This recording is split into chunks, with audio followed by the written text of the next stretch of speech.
Magandang araw mga friend. Hello po, kumusta na po kayo?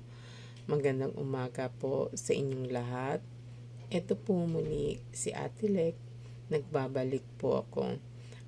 Gusto ko nga po palang ibahagi or i-share sa inyo mga friend ang ginawa po sa aking dibdib or sa aking breast.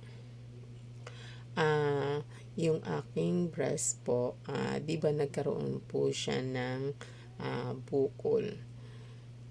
Yung bukol po na yun ay maliit lang din po. Maliit lang po siya. Ganyan lang. Ano lang ni, sabi ng doktor, halos kasing laki lang po daw yun ng piso. Parang yung piso po natin, maliit lang po. Maliit lang daw siya. Nakalimutan ko na po yung sukat niya. Basta kasing laki lang daw po yun ng piso. Tapos, yun nga, kailangan ko nga daw operahan.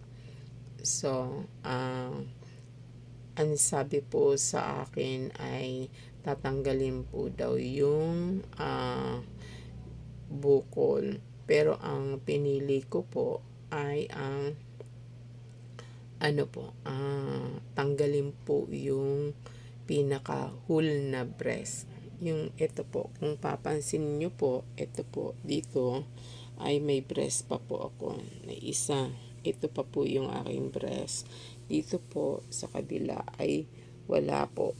Totally pong flat na po siya. Wala na po. Yan. Ang pinili ko po ay tanggalin po yung pinaka buong breast ko. Tinanggal po siya. Ang tawag po doon ay mastectomy. Yun po. Tinanggal po siya para pinatanggal ko na rin po mga friend para hindi po ako nag-aalala na din.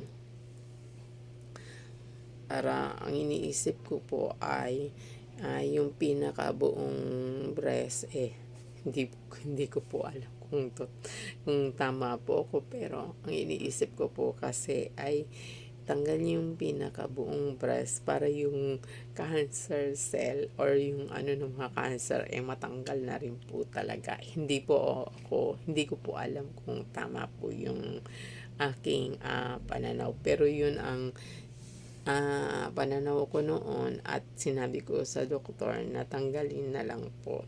Kasi binibigyan ako ng doktor ng choice kung yung bukol lang yung tatanggalin. Ang sabi ko, yung whole breast na lang po, dok. Ayun, pumayag naman yung doktor since nga na maliit naman po yung bukol sa breast ko. Yun po, ibinahagi ko po sa inyo mga friend yung aking karanasan na yun, at sa mga kababaihan po na nanonood po sa aking channel, ugaliin po natin ang mag-check sa ating breast every month.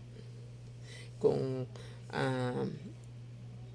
tayo ba ay may mga nakakapang medyo bukol-bukol or something na magpa-check up po tayo. Patingin na po natin sa doktor. Kasi ako, hindi ko po ugali noon na mag-check ng aking breast. So, nagulat na lang po kung na-shock po ako na one day, may nakapa po ako na bukol or mas sa aking dibdib. Yun po ay parang pag-aalaga na rin po natin sa ating katawan. Yung kung naniniwala po kayo na prevention is better than cure. Mas maaga na po yung, mas maganda po yung maaga pa lang po ay nalalaman na po natin kaysa patatagalin pa po natin, di ba? Ayun lang po, ito po si Ate Lek. Mag-iingat po tayo palagi. Hanggang sa muli po.